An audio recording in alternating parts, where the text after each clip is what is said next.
वालेकुम students, welcome to our YouTube channel. देखिए हमारा इस चैप्टर का 5th लेक्चर है। लास्ट टाइम हमने बोहर रदरफोर्ड एटॉमिक मॉडल किया था और साथ में उसके ड्रॉबैक्स भी हमने डिस्कस किया था, पोस्टुलेट्स भी।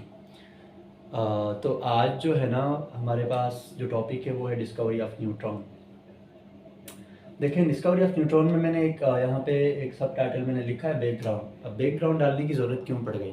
देखिए, चूँकि अगर हम एटॉमिक स्ट्रक्चर के अंदर डिस्कस करें तो हमारे पास दो पार्टिकल्स ऑलरेडी डिस्कवर हो गए थे। एक तो हमारे पास इलेक्ट्रॉन डिस्कवर हुआ था और दूसरा हमारे पास प्रोटॉन डिस्कवर हुआ था।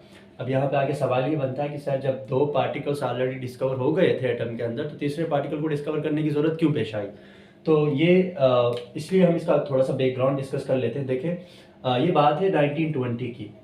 1920 में रदरफोर्ड ने एक क्लू दिया था, या उसकी एक अजम्पशन थी रदरफोर्ड ने क्या किया 1920 में? देखिए, रदरफोर्ड ने 1920 में, ये जो मेरे पास एटम है, ये एटम का न्यूक्लियस है, ये मेरे पास एक एटम है। रदरफोर्ड ने क्या किया, इस पूरे एटम का वेट किया। लेट्स सपोज इस पूरे एटम का वेट आ गया 10 kg, सपोज करो। फिर उसने क्या किया, क्योंकि ऑलरेडी हमें पता था कि 1920 तक एटम के अंदर प्रोटॉन भी डिस्कवर हो गए थे और इलेक्ट्रॉन भी डिस्कवर हो गए थे। अब रदरफोर्ड ने क्या किया, इस इलेक्ट्रॉन का अलग से उसने वेट किया और फिर प्रोटॉन का अलग से वेट किया। जाहिर सी बात है, एटम तो कंसिस्ट करता है, अभी 1920 तक की बात है, तो एटम के अंदर सिर्फ और सिर्फ प्रोटॉन और इलेक्ट्रॉन ही मौजूद है।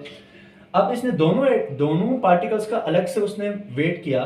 तो लेट्स सपोज हमारे पास वेट आ गया इलेक्ट्रॉन का 6 kg, सपोज कर रहा हूँ, ठीक है, और मेरे पास 2 kg वेट आ गया किसका, प्रोटॉन का। अब उसने जब 6 + 2, तो टोटल इन दोनों का वेट बन रहा था 8 kg। एटम के अंदर तो वही सिर्फ और सिर्फ इलेक्ट्रॉन और प्रोटॉन डिस्कवर हो गए, तीसरा कोई पार्टिकल तो मौजूद नहीं है।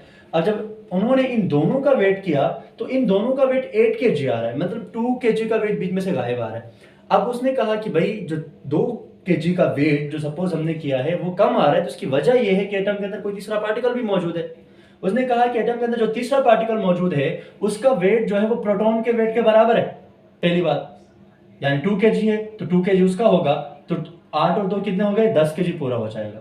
एक बात। दूसरी बात, उसने ये भी कहा कि जो तीसरा पार्टिकल एटम में मौजूद है उसके ऊपर कोई चार्ज मौजूद नहीं है, न्यूट्रल है। यानी जैसे ये प्रोटॉन है प्लस चार्ज है, इलेक्ट्रॉन है माइनस चार्ज है, उसके ऊपर कोई चार्ज मौजूद नहीं है, वो न्यूट्रल पार्टिकल है।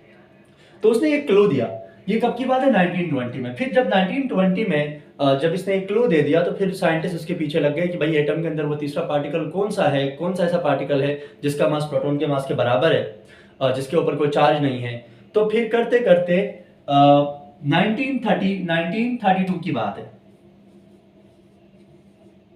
1932 में ब्राइटन के एक शहर में पैदा होने वाला एक बच्चा, वो पैदा हुए थे 20 अक्टूबर 1981। मॉन्स्टर शहर का नाम है। उस शहर में पैदा होने वाला एक बच्चा जिसका नाम था सर जेम्स चैडविक।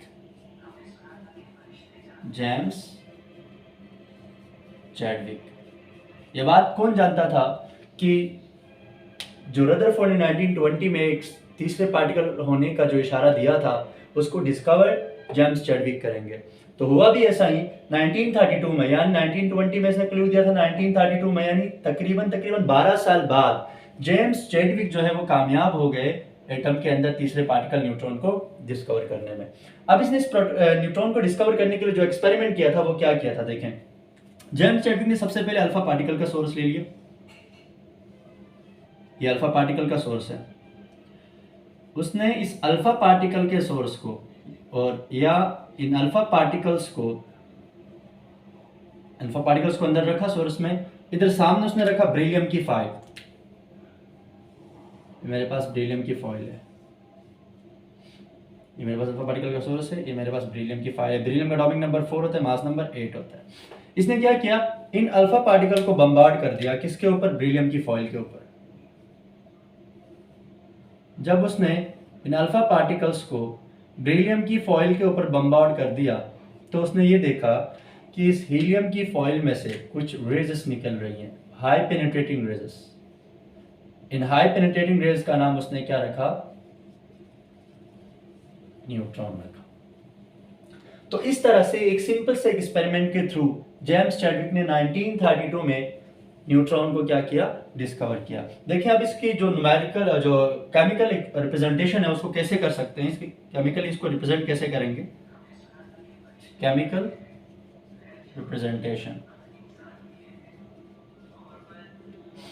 देखिए आप इसको बुक में जितना दिया उसको रट्टा मारने की जरूरत नहीं, आप सिंपल कहेंगे यानी neutron was first discovered by James Chadwick in 1932। तो उसके एक्सपेरिमेंट के अंदर आप लिखेंगे when James Chadwick bombarded the alpha particle on the beryllium foil the high penetrating rays were discovered, he named these rays as neutron. इन rays का नाम उसने क्या रखा, न्यूट्रॉन रखा।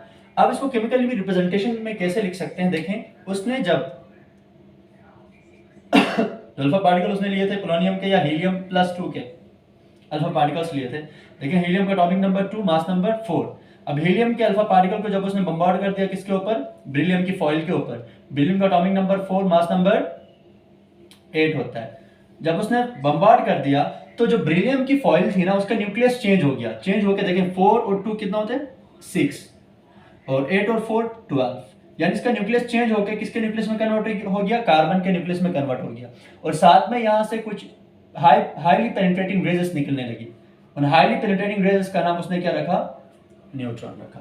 तो ये इसकी केमिकल रिप्रेजेंटेशन है किसकी, डिस्कवरी ऑफ न्यूट्रॉन की। और फिर नेक्स्ट इसमें हम डिस्कस कर लेते हैं properties of neutron.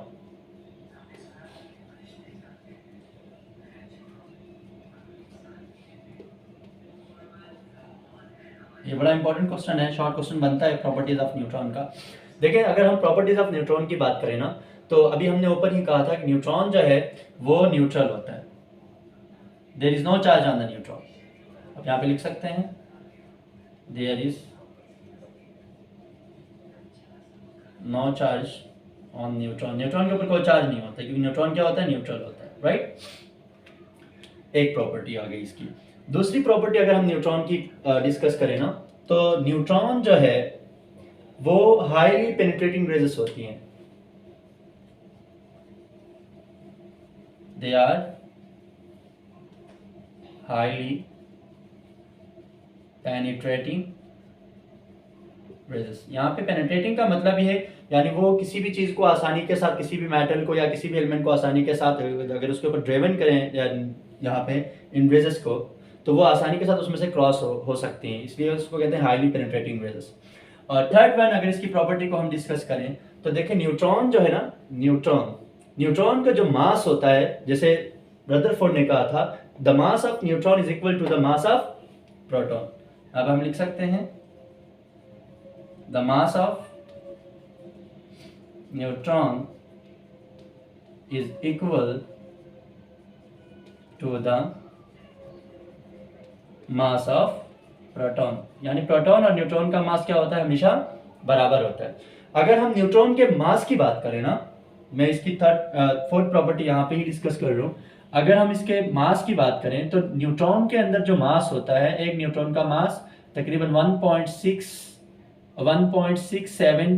1.627 multiply by 10 raise की पावर 27 kg होता है। ऑलमोस्ट पॉइंट के बाद कोई पॉइंट्स आगे पीछे हों, लेकिन 1.672 मल्टीप्लाई बाई 10 रेज की पावर -27 kg एक न्यूट्रॉन का मास होता है, 67 आई थिंक, ठीक है। तो हमने कहा कि mass of neutron is equal to the mass of proton, ये इसकी फोर्थ प्रॉपर्टी आ गई। अगर हम फिफ्थ प्रॉपर्टी इसकी डिस्कस करें तो याद रखिएगा बच्चों कि न्यूट्रॉन, जिस तरह हमने डिस्कवरी ऑफ केनाल रेज और कैथोड रेज पढ़ा था तो हमने वहां पे ये देखा था कि जो कैथोड रेज थी वो गैसियस एटम्स को आसानी के साथ आयोनाइज कर रही थी। हमने कहा था जब यहाँ से बाहर से आने वाली जो रेजेस हैं वो गैसियस एटम को हिट करती थी, यहाँ से एटम नॉकआउट होता है और यहाँ पे मौजूद जो गैसियस एटम है वो आसानी के साथ आयोनाइज हो जाता है। खैर वहाँ पे जो आयोनाइजेशन होती थी वो बैटरी से निकलने वाले चार्जेस की वजह से होती थी। सेम इसी तरह यहाँ पे जो न्यूट्रॉन है, न्यूट्रॉन कभी भी किसी भी गैसियस एटम को आयोनाइज नहीं कर सकता, इतनी पावर नहीं होती है इसके अंदर कि वो आसानी के साथ जो गैसियस एटम्स हैं उसको क्या कर सकें, आयोनाइज कर सकें।